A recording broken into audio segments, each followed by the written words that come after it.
depends if you think you're going to disrupt your poem. Okay. And just remember to listen again. Hey, Literature. what is this? So right now, our whole big thing is that climate's on the ballot right now, right? So Climate on the ballot? Yeah, we're trying to bring attention to like 3 really major laws. Political, you mean ballot? Yeah. Oh, okay. It's Like not a in New figure York of State. speech. The actual. Oh, we're voting next week. That's right. Yeah. This election. There's a proposition, vote yes, Uh-huh. on Proposition 1, and that's like 4.5 billion. It's on the It's on the here on the screen. flyer. Okay. Yeah. That's And what- $4.5 billion invested right here. This is like why climate change is bad. And this part here is like what things you can do about it without you doing much, you know? Like, this So is what- really, yeah. So what is it all about? What's it all about? So Yeah. right now, like I don't remember the movie Don't Look Up. No. See? So it's about like an asteroid that's coming towards the Earth, and it's about to hit the Earth. And what Okay. happens is like everyone's like, oh, it's an asteroid coming, right? Uh-huh. It's coming in a couple years. Uh-huh. And what happens is just like it gets stuck in bureaucracy, it gets politicized. At the end of the day, they fail to get rid of the asteroid. It destroys the planet, right? Okay. And everyone's like, everyone in the movie, everyone that's watching, it's like, oh my God, they're so dumb. How did they like not know, you know, Uh-huh. whatever. And it's kind of like the same thing with like climate change. We have like this. So before, yesterday, I used to say like a countdown. What is this? So the climate clock's a countdown. There used to be the dead, the national dead. To change yeah, that. that's changed. Yeah, it changed. And now So it's, wait a minute. now it's- Where are the numbers? yeah, I know. Yeah, exactly. Now it's changed again. Okay. To this thingy. And But what does it say? I mean, is there like a number? Climateclock.world. I don't know. We don't know what the hell happened. But yesterday it was a countdown. A countdown. Yeah, Oh so my God. it's a 6 like years. a doomsday. 6 years? Yeah, that's like before we hit 1.5 degrees. And so it's like here's how it works, right? It's Okay. like, That sounds so scary. It's scary. Yeah. Okay. Yeah, So what's yeah. gonna happen? So what happens generally is like when it hits 1.5 degrees, right? And like there's a lot of changes going to be happening, right? So for example, you're already seeing the changes, right? It's like a less consistent weather pattern. Like, you know, I'm sorry? A less consistent weather pattern. So for example, like right now in November, it's like 70 degrees. These kind of things. Well, in New York City, but Yeah, it's New gonna York be City. cold. It's Yeah, weather. You know, yeah, it's it's been weather, changing yeah. for millennia. Oh yeah, exactly. That's the Honestly, I'm yeah. not impressed, and honestly, Yeah. I love this weather. Oh, But go ahead. Yeah, no, I love the weather, but you know, Alright. if you're living in Egypt or the rain, or in Germany and the rain is drying up, Okay, you're not so, gonna no, like it but as much. it's changes. But anyway, Yeah, so it's what do we changes. do? It's changed. What We we call can it do about it? weather. Yeah, right? weather. What can we weather, do about it? weather. That's the question. The weather itself, yeah. So you can't like change much about the particular weather, right? But the problem is like the larger trend. So I work in climate sciences. I used to work in the Paleo division at NASA. I'm working for FEMA next month or whatever. Okay. But the thing about climate, right, is like climate informs the weather you have for an onset. Right? So you're a scientist. Yeah. Okay, so I want to hear a scientific point of view. Point of view. Okay, Okay, on like go climate ahead. change. Yeah, all right, perfect. So how I like to explain it to my friends is like Yes. the whole 1.5, 2 degree thing. Yes. It doesn't sound bad. You're like, oh, 1.5 degrees, whatever, right? The best analogy I can think of is like, for example, if you're like for example, for a fever, right? At 98.5, you're fine, right? Okay. Add another degree to that, 99.5. You're not going to be feeling so hot. All 2 right. degrees, you're at 10. You're at 101. You're gonna be, Well, but you know, the way I'm trying to approach it from, yeah. let's assume, and it's just an assumption Got it, still, yeah. that the science is correct. Yeah. But still, it's just a model. Models can be wrong. Models is just that, a model. Oh, it's 100%. Yeah. Okay, so let's assume that the model is correct. Yeah. And let's assume that we're doomed in 6 years, like you said. Oh, we're not doomed in 6 years. It's Well, just, like, let's say run the away temperature back. keeps Yeah, on yeah. rising, like I said, exactly, yeah. 1.1 1.1 degrees, yeah. and it's going to critical change in temperature that Yeah. will precipitate the collapse of the weather patterns, Correct, whatever you call it. Yeah. So now, your assumption again, the model's assumption is that we humans, not the sun, Yeah. not the volcanoes, Yeah. not the oceans, Yeah. not the forests, I love not this question. so many physical forces that affect us Yeah. on Earth, but it's we humans Yeah. that are responsible for that. Yeah. Is this kind of the premise, the main premise? The main premise? Yeah. So it's funny. So here's how we know. I'll like take you back to like how we know this stuff, right? It's like Uh-huh. funny. So for example, we have these things called climate proxy. So I worked on the Paleo department, right? So Which one? Paleo department. So Paleo, okay, So yeah. I worked in like That- ancient Earth. Exactly. So And you should know best yeah, what 'cause happened there's in the things- past. Yeah, because okay. there's things like, for example, there's a medieval climate anomaly, right? Exactly, So yes. back in the Middle Ages, temperatures Exactly. were the same they were right now. That's why Greenland is called Greenland. Yes. Yeah, But then there's exactly, another theory why. But Oh yeah. It's like whatever, invaders, whatever, blah, blah, blah. Shit like that. Yeah. Uh-huh. So like climate. You're correct, absolutely correct. Climate Uh-huh. has been like this in the past, and like the recent past and stuff. And Right. there were events. The funny part with that though is that there are particular events you can tie these things to, right? Like for example, there was like the Mount Pinatubo eruption that happened. That also erupted about 600 years ago. Well, actually, very recently, I'm sorry for interrupting you, just a Oh, few years ago. 91, yeah. There's 1991. there was an eruption which Yeah. lowered the temperature Yeah. by several degrees. Yeah, several degrees. And then, Uh, but here's the thing: it's not a uniform drop in temperature either. Like, Okay. so when a volcano detonates, right, Uh-huh. it insulates different parts, not to get too into minutia, but it changes different parts of the atmosphere and stuff. So some areas will get hotter after volcanic eruption, some areas will get Fine. colder. Yeah, we If that makes humans sense. can Yeah. do absolutely nothing about it. Yeah. Zilch, Yeah. nada Yeah. against volcanoes. Yeah, yeah. Okay, Yeah. so But like, and how we know this stuff is you compare them. fundamental question that Yeah. that's the way we're going back to is Yeah. your assumption or this model's That assumption humans is that it's the humans Yeah, that are yeah. causing global warming. Yeah. What's the proof of that? Okay, so the proof of that comes from these things we call proxies, right? Like climate proxies. So what a proxy is like a physical thing that you can use to determine what temperature was like in the past, right? Past how recent past? So That's you another thing. can go back. So it's really fun. So like there's different methods to use, right? I'll explain tree rings. It's a good one, right?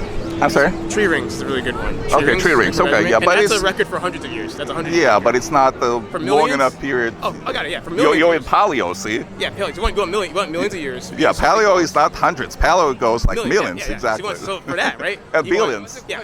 You want speleothems for that, right? I'm sorry? Speleothems. So what they are, so TLDR, what they are, just like 1,000 feet, is that they're like essentially types of rocks, and their chemical composition changes. It's like the record gets locked in as they're forming. Correct, right? yes, And their yes. chemical composition changes with temperature. It correlates with temperature. Yeah, Right. yeah, of and it's a course. ratio of like this isotope we have. Right, It's like right. heavy oxygen and light oxygen. I'm a chemical engineer by training, Oh, fuck so yeah, you know, yeah, you- okay, yeah, I can bet. understand yeah, some stuff. Yeah, got it, perfect. Exactly. No, okay, cool. Yeah, you got heavy water, you got light water, right? Yes, I know that, Depending on the yes. ratio of heavy water to light Yeah. water, Deute- it tells deuterium, you. yeah, I know this yeah, stuff, yes. Perfect. Yeah, exactly. Yeah. So that's how we measure it. That's Isotopes, like yeah, I know isotopes, that. Yeah, and obviously it's not like I'll be the first one to tell you, bro. It's not like an obvious clear. It is a clear science, but it's not like a perfect science, obviously, right? But yeah, that's like we use things like proxies. We use proxy record confirmations. And when I work in paleo, my job is tuning the model to match reality. Because the end goal, right, is I want to go from the Eocene era, way back when, and I want to run this model straight all the way to the modern. I want to capture this same climate conditions, right? Honestly, as a scientist, I'm kind of a little bit surprised that there was the Extinction Rebellion. I would expect scientists to have a little bit more kind of quizzical view at what's happening, but you still haven't explained to me how we the humans, because again your assumption I'll is that explain how we know the temperatures. I was going to get to why we know Okay, humans sure. too. Go ahead. Yeah, Sorry. Yeah. So I've established the first argument. We know how to measure temperatures. It's we have a consistent way of measuring temperatures through proxies, right? And we also have way more accurate records going back to at least like the 1600s. You can really trace them and like confirm them. 1600 what? Like 1600, hundreds. Because this is a recent phenomenon, like the climate change. 1600 years. I mean 1600 years. That's what we're referring to the Yeah, time like frame. 1600. Like we can go like because we can add Oh, in, in 1600s, Yeah, which is 1600s. like only like 400, Yeah, 500 we years can ago. throw human records on top Okay, of that. okay, That's why I fine. bring it up because we Okay, have sure. like our chemistry method, Okay. and then how well can we tune that to what humans are physically recording every single day for global temperatures, right? Okay. And what we're seeing, right, is like then so we know what the temperatures were in the past, and we have like a straight up just like We have to qualify the word past. How far past? Yeah, That's the so, key. So our window we're looking at right now, right? Let's say we're looking at years 1850 to 2000, and let's do 2012. But don't you think that right there, again, from the scientific point of view, and again, I'm kind of a scientist myself in a way, I believe- chemical yeah, engineer. yeah. I mean, isn't it a fallacy just to make, because there are different ways of how you can project this or plot these curves depending on the time frame. Because there's, axis Y and axis X, and it's really kind of tricky. You're referring to seasonality. Well, I'm talking not seasonality. I'm talking about, let's say, this famous or infamous hockey stick stick graph, model. for example. Yes, You know, exactly. 'Cause that's it's what just we're a very, very short period of time frame is taken. Extend it, you're again in paleo, extend it to millions of years. Yeah. And hockey stick is non-existent, becomes non-existent. Right on this time frame. So, and back then, obviously, there was no human activity whatsoever. Yeah, because you're right. There's So how can you explain these variations in temperature? Yeah. Tremendous variations in temperature. 700 million years ago, remember there was like a global ice age. I mean, the whole Earth was covered in ice. I mean, thank God, by the way, for global warming, because thanks to global warming, volcanoes, we exist. I mean, hey, New York was It's formed melt- by glaciers, so yeah. Very good point. Yeah, And it's- only 10,000 years, only Yeah. on this, paleo scale, 10,000 years is like nothing. Yeah. There was an ice shield, exactly the spot we're sitting on, Yeah. only 10,000 years ago. It melted without any human intervention whatsoever. Yeah, and we know what causes those. Like those are Milankovitch cycles. Those are like orbital cycles that the Earth goes through every like 27,000 years. Exactly. Nothing to do with humans, right? Yeah. Well, here's the thing, right? Okay. Well, when we're doing this kind of stuff, right? What we're looking at, the word is called like anomaly, right? An anomaly is kind of a way that we use to like remove noise of other outside cycles and stuff to get like a straight signal to see what's the weird thing going on. Right? Okay. So there's two parts to this, right? The anomaly itself is like your take. So when you do, when I talk about seasonality, it goes beyond just like, you know, June, July, August, and against all June, July, August is. What we also do on top of that is then we're also taking a type of cometology that's like, all right, so I will explain the Milankovitch cycle, whatever. It's like every 27,000 years, right? You factor in those changes as well, and then you're getting like a flat. You're trying to like factor in these changes as well, so you get like a flat line. You're trying to look for what the aberration is, right? Well, but also when we talk about that's what you're saying. You're saying like the difference you're seeing right now with the hockey stick model, right? It's minute. When you take it on a macro scale, take it a couple million years back, it's just noise on a. Exactly. It's noise on a. It's That's noise exactly right. Yeah, exactly. But what we're noticing is a very recent uptick trend where it's like correlating with the. So we use something called ANOVA, right? And ANOVA is something that you use to kind of identify what variable has. It's like a weighting thing. You use jackknife residual and you use ANOVA, right? Okay. And what that is like you're kind of measuring the weighting of like a certain variable. You throw a variable in the pot, right? You're doing regression. You throw a variable in the pot, right? Okay. And the whole thing is like, how much does incorporating this variable using historical data, how much does this actually have a weighting on like what the end result is? And what we're seeing is like when you're adding in increase to CO2, you see a correlation that's tracking with like different like greenhouse gases. CO2, it's like a 40-year correlation to like increasing the CO2, you're seeing an increase also in temperature. Methane, it's a more like instantaneous, like 10-year reaction. So that's what's being really measured in that tiny scale. Right, but if you again go way back, and we know that you just brought it up from the fossils from the rocks that you extract from, let's say, we drill deep into the Arctic, miles deep. So we go back in time, literally go back in time, so we can measure the CO2 levels. Yeah, totally. They were way higher. I mean, being over 400 parts per million, 1,000 parts per million, that was normal. So, and we had it in the past, again, without any humans being around. To be fair, there's also another weird, like climate, there's also another part too. We're also trying to get out of the kind of the term of calling it like global warming. It's like more of a global weirding. It's like climate system. But why would it change the words? Well, because it's climate change, right? Because other areas are going to get colder. Like, for example, right? So here's a fun fact. Climate change meaning cold, warm, by definition. A change is a change. In any direction is a change. Yeah, so you stick to global warming if you want to convey your idea of global because warming. because you know, what's going to happen is other regions around the world are going to get colder. Like, for example, the Amazon itself is getting drier, right? But the Congo is getting wetter. And that's going to be a process with climate change. Africa will be a wetter continent with higher CO2 levels. Sahara only a few hundred years ago wasn't desert at all. Exactly, but you know what was the Amazon was? Because there's all sorts of other fun systems that are at play. But the fundamental question, again, it's obvious. I mean, you don't have to be a scientist to know that. I mean, everybody knows what was Sahara like hundreds of thousands of years ago. You'd hope so. You know, everybody knows what was happening to. I mean, anyone who wants to learn. It's a scientific absolute fact. Okay. So the key question is, what is the role of humans? I mean, I'm not disputing any of all these differences in climate. I mean, climate has been changing. Obviously, child knows that climate has been changing for millennia, 4.6 billion years. What's the role of the humans? That's the most fundamental thing. Yeah.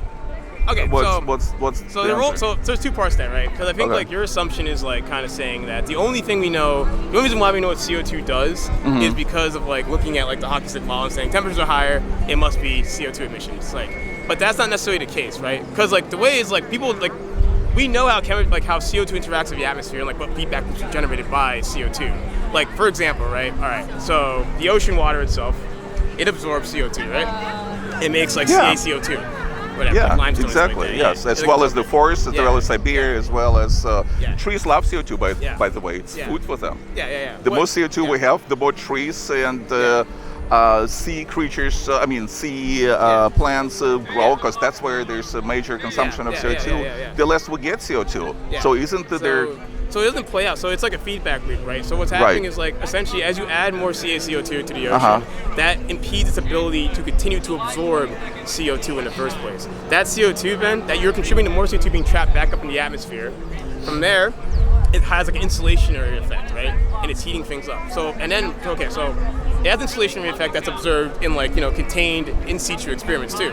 CO2 has insulationary effect. It insulates. It's an insulator. It increases heat. It traps heat. So what happens then too, right? As your heat's increasing, you're melting more ice. You're exposing more water to CO2, right? Pressure water. Pressure water absorbs more CO2 than like complete brackish hot water does. You're running out. You increase the amount of like brackish water that's going up. That also has a feedback loop. It leads to more CO2 in the atmosphere, and you're causing a loop. Okay, but let's backtrack again to what I brought up before. Cool. Yeah. That your assumption is, that's what it's based on, is that we humans, by the dint of, essentially living and driving and breathing and flying and so on, we emit CO2, which increases the amount of CO2 in the atmosphere, which is reaching 350, 400 parts per million. And yet at the same time, you know full well that in the past, CO2 was increasing on its own regardless of human activity. So don't you see a contradiction right there, that it's maybe we have nothing to do with it at all? No, I wouldn't at say least that. question that, but how can you explain the rise of CO2 in the past? Very recent, not millions even, not paleo, hundreds of years ago. But that's how do you different, explain right? that? We'll explain that because, like, all right, there's different, like, once again, like, a volcano, for example, releases CO2, right? Thank you. That, yes. Exactly. So what are you gonna do about it? But do you want to be here when, like, do you want to be on Earth where, like, you're under conditions of an active volcano eruption that has the power to add that much CO2 to the atmosphere? But you can't stop the volcano. What if 10 volcanoes erupt tomorrow? What are you going to do about it? Well, I'm pretty confident 10 volcanoes aren't going to erupt tomorrow, but how do you know? Can, dude. Well, 1,000 years. Yes, okay, fine. 10,000 years from now, a million years from now. Because, and also on top of that too, just like in that world that was at 400, 500, parts per million in the atmosphere, also you saw distinctly a massive vanishing of like any type of life that had any type of like calcium shell. Totally gone. The oceans were incredibly acidic back then. It was not a fun time. It's not exactly like a good thing. But I'm not talking about, millions of years. I'm talking about hundreds of years, thousands of years, a very short period of time. But let me ask you another question then. Let's assume, for argument's sake, that you're right. That we humans, and that's the part that bothers me the most, that we humans do cause global warming. Cool, So what do you do about it? Oh, easy. So that's like what that's what this kind of stuff is for.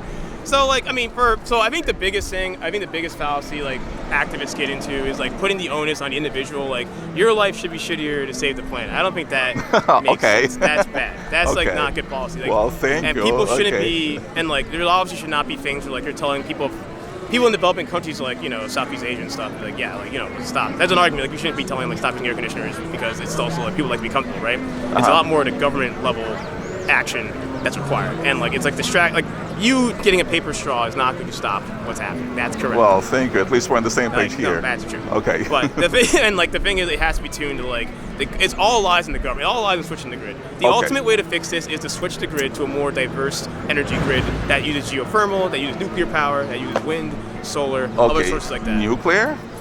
Do any of these people agree with you about nuclear? So well, here's the thing with nuclear, right? I would. So I'm like. Actually, Madella's like father worked on nuclear plants. Like he was like a nuclear. What was that? Like one of our teammates, her like grandfather was like a nuclear physicist. So like And she agrees with her grandfather. But even I'm like a bit skeptical. Here's why I'm skeptical though of nuclear power, only for this reason. Right? Is like they tried to do the same. They tried to set up nuclear power plants in South Carolina recently, not recently, like in like the 90s or whatever. And they found out that there was a big skill gap. I think nuclear is a great idea, but it's 20 years. It's an awesome idea. It's an awesome idea. France gets 85% of its energy from nuclear power. There's absolutely nothing wrong with nuclear power. Yeah, so the issue with nuclear power is it's just like we need to make sure that the labor quality is up to snuff in the United States to build effective nuclear power plants in the first place. Because the problem they had was that they did an inspection after they were building the plant, and they found that most of the piping was subpar, below standard, by European standards, by like also standards that are in Japan and stuff like that. So that's like why there's been like a lot of foot dragging on that. I'm totally all for that, man. But there's gotta be there's more than just like you just build it and it's there. Okay, nuclear. It's more complicated, right? You're the first one who brought nuclear, and with that, I agree 100%. But what's next? Because all these people, their demonstrations in Germany, the stupid Germans, they were so happy getting this, cheap gas from Russia. look the position Trump Yeah, when there was there greenwashing, said that you guys are idiots. Greenwashing. That's a big problem too, man. Like, it's like I don't like to even like because it kind of like works to itself, right? Like if people are convinced that them eating plastic straws is causing this and not government's greenwashing and using oil, because what they're doing, right? Europe uses carbon on credit. They use other countries like Russia and stuff to produce their oil, and then they say, oh, we have low emissions, while they're dragging that stuff in from Russia. And now it's like we're at the very end game of this, right? Where it's like, now it's like, all right, where do you go? Oh, put your money where your mouth is now, right? Russia's gone full. Like, you can't be working in Russia. And then they're like, oh wait, we don't have enough like gas to keep our people cool. Okay, so That's on them. but getting back to the solution. So you said it should be solved on the government level. How? So nuclear, I'm with you on that. Nuclear's fantastic. Okay, but for totally different reasons, nothing to do with climate change. But I'm with you on nuclear. All right, man. Go ahead. What's Clean next? Energy, yeah. I don't know. It's a cheap, most reliable source of energy. Yeah. Hands Well, down. You need that, and then on top of that, you need to electrify the grid too. You need to make sure the grid, because a lot of times, so that's also another ballot that's coming up in New York as well, where it's like kind of turning towards like allowing, because like right now how it's locked in is like you can really only extract, you're set to where you can draw your energy from, your energy sources from. You can't like, in New York State, right, you can't per se hook it up to a nuclear power plant and a solar power plant and like, balance out the energy out. Because like the whole capacity, it's a whole like ancient in-depth like system. And by the way, speaking of New York, they decided to close perhaps the only one, I think, one of the very few. Right? Yeah, North Point, yeah. What's the reason? I mean, that's just like, that's like the fear-mongering thing. It's a fear-mongering thing, and also them avoiding like answering the actual problem because.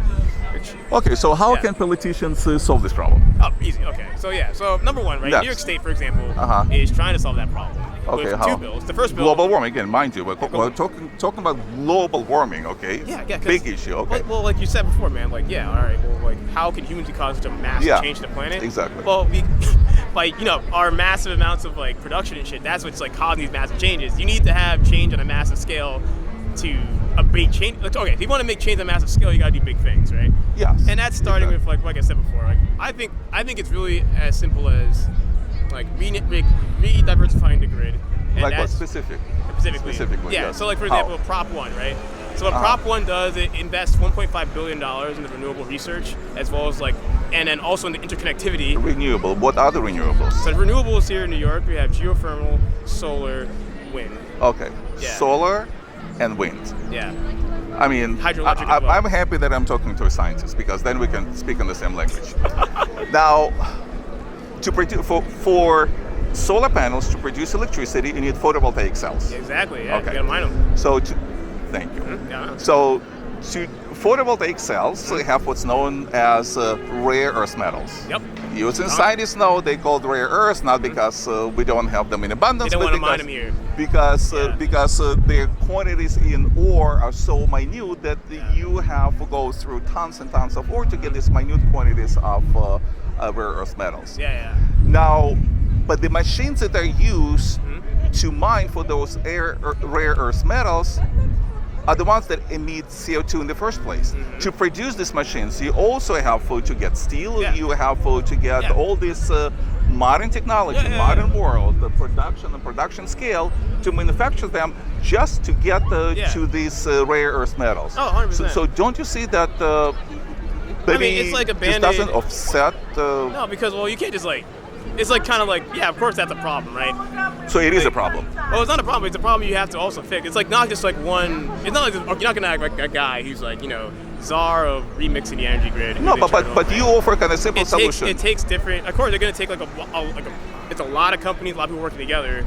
Like, of course, because you have to have electric-based vehicles, first of all, that don't emit CO2. Why? Because you want to break the loop, right? You want to eventually stop having vehicles that produce. Oh my God. Electric vehicles? I mean, the ones that run on batteries? What's inside the battery again? You're a scientist. You know full well what's inside the battery. Yeah, there's research going into like. There was Hurricane Ian in Florida recently. You know what happened? If you're watching the news, all fucking they were burning like hell. It was impossible to extinguish the fire. It took 5 hours to extinguish the Ford fire. electric vehicles are better cars anyway than the Teslas are. What was that? The Ford electric vehicles are better than the Teslas are, first of all.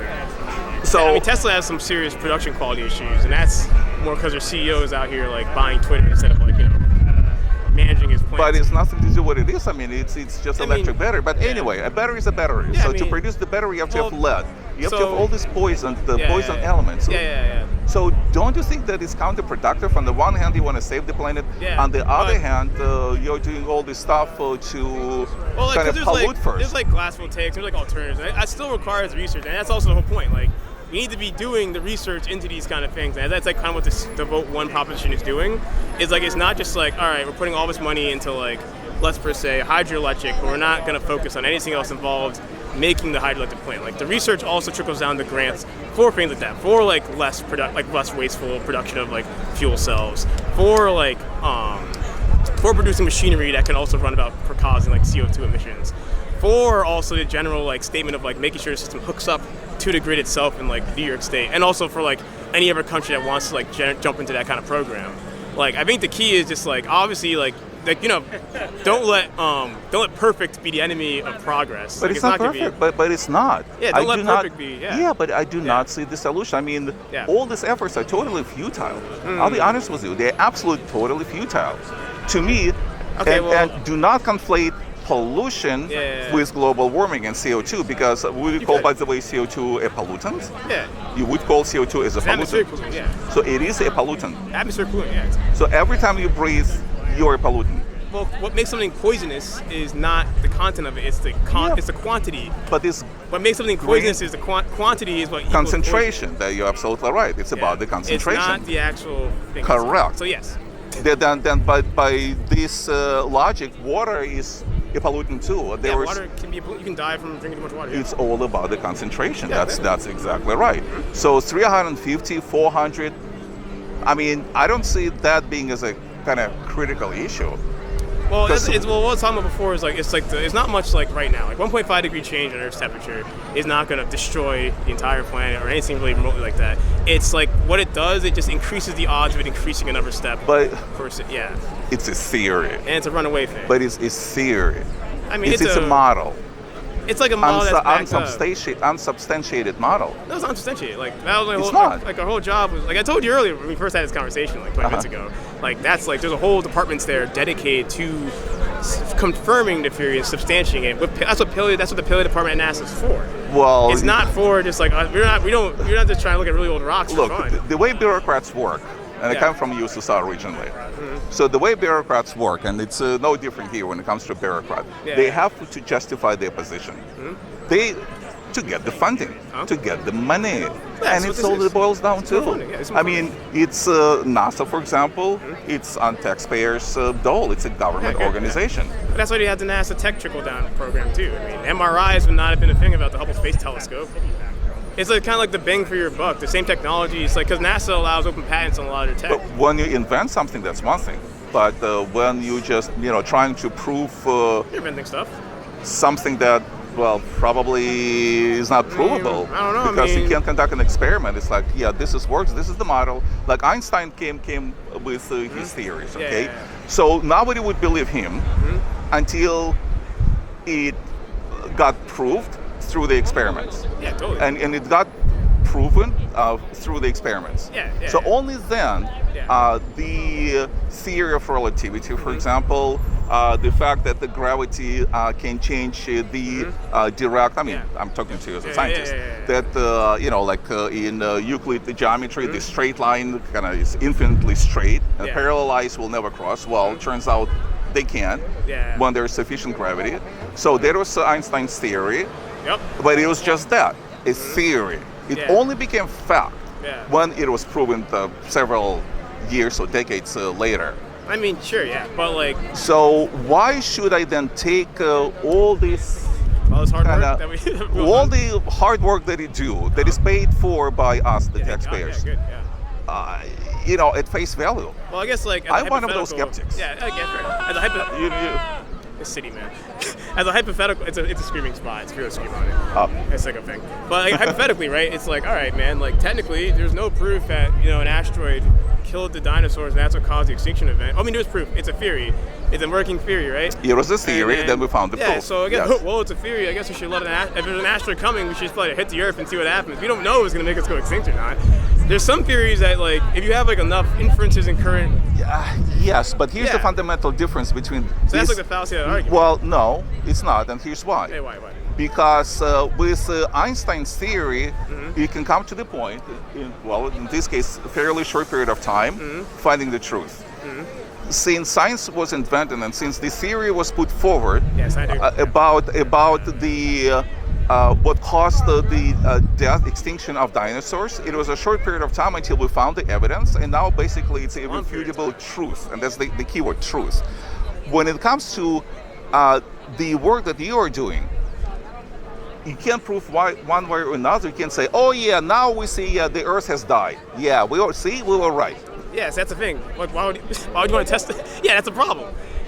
Well, but then why should they trust this theory that cannot be proven? That's that's the thing. Well, I just implore you, asking like, about specific things Yes. you could do. Oh, Here's thank the you. flyer, Vote. specific Vote on things. Tuesday. passing the flyer. And spend Well, yeah. $1.5 billion of taxpayers' money. Well, Okay. Compared to where else you want to go? Huh? Where else you want to go? I'm sorry? Where else would you want that money to go? You don't want. So here's the thing: you're not even reading the full bill yet. It's like not just like climate mitigation. It's also like upgrading. It's upgrading infrastructure. You don't want to vote on that. I can't prepare it. I read it before I came over here. Perfect. Yes. It was. So it's just like there's thing. I like it too. It was on Twitter. Twitter that you kind of don't like because there is a new owner of Twitter. I don't even use Twitter. But I got it on Twitter. I don't give a shit. I mean, whatever. I don't use Twitter. I'm like, I have other things to do. Okay. But anyway, no. What was I saying before?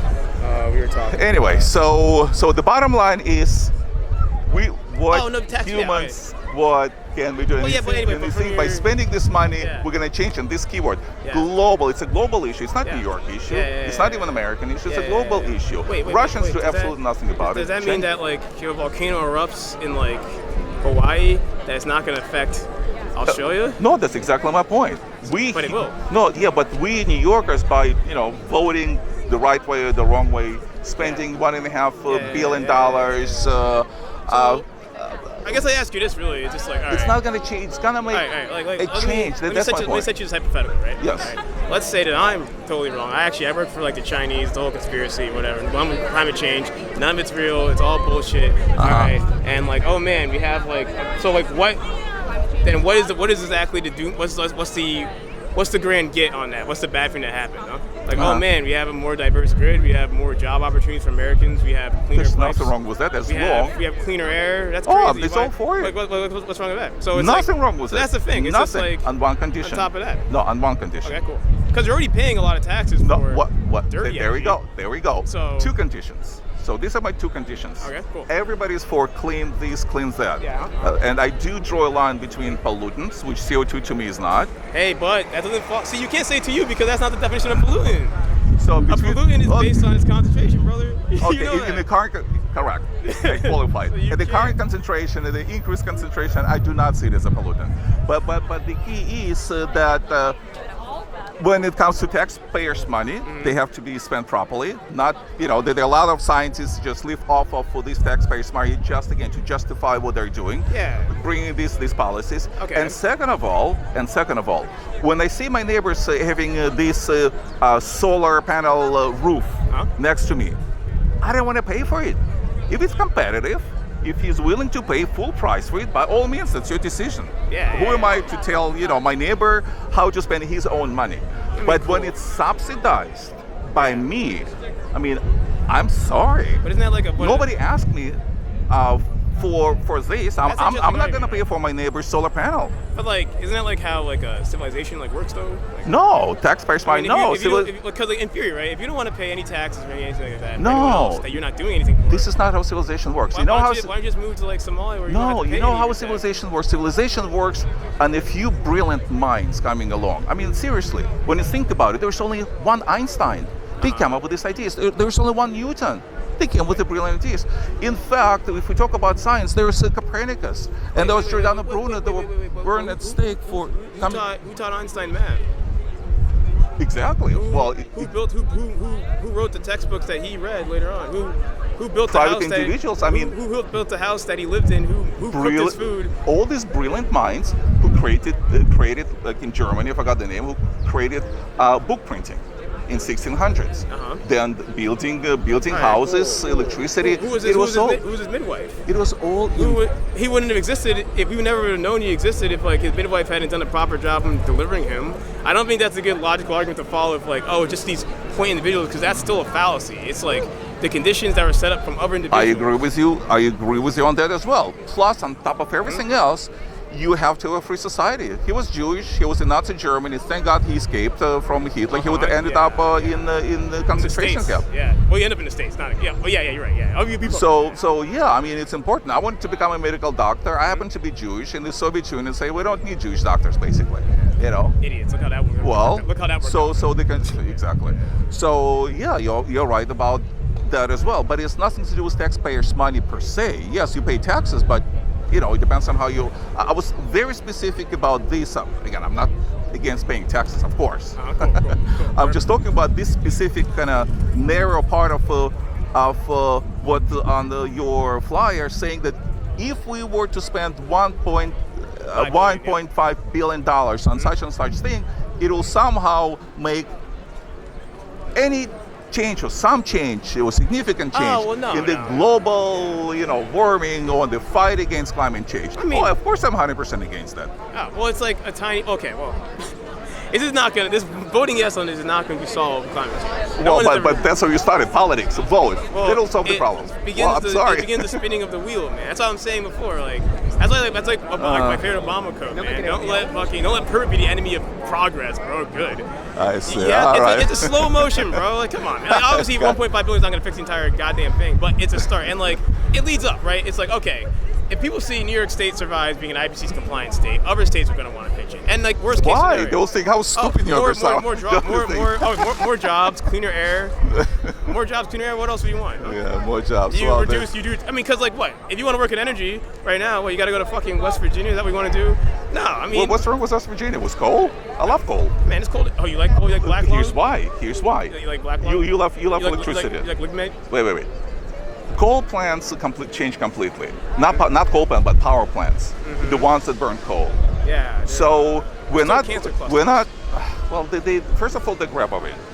Second of all, of most of it, the scrubbers. You're a scientist. You know how it works. It's not that difficult to scrub all of it. Yes, it costs a little more. We all pay more for electricity. they don't but scrub. Today, in year 2022, what's percentage of coal that is a part of our electric grid? Do you know? It's like roughly like 80, probably. 80%? I think it's 80%, yeah. Well, it's less than that, but let's assume it's 80%. So you want to cut 80% of our source of cheap energy? I haven't looked up. It's about, I believe it's about 60 or 40%. 60 or 40%? Yeah. Pretty good. Well, yeah, but it's still a huge percentage. And renewables, electric, do you know the percentage? It's way smaller, but it's just like the thing is. Like all combined, the wind and solar and the hydro, I mean not hydroelectric, but geo, what's the percentage? I'm missing a number right now. You're a scientist, you should know the numbers. No, I should know everything. What the hell? I'm a specialist, man. Come on, like what? So what's the number? I'd look a number up, but either way. What do you think? What do you think it is? I'm gonna guess probably roughly like 50. 50? Yeah, combined. How about if I tell you that it's only 5? Oh, then we got a lot of work to do. 5%. Well, I don't know the exact number. I had to look that up. Look it up. It's 5%. Yeah. All combined, it's only about 5%. Either way, then we got more work to do, man. I just don't see a reality where all right, you have more methods of doing something. Why would that be bad for anybody? I see. Okay. Anyway, it was a pleasure talking to you. Talking to you, man. It's only have to go to have a good argument, Yeah. One way or another. That's what America is the greatest country in the world. They came from Russia. You can't have any discussions with the Russians. I mean, it isn't my way or highway. We'd all get Trotsky or some shit. Oh my God, Trotsky. You have a good day, man. You too. Thanks.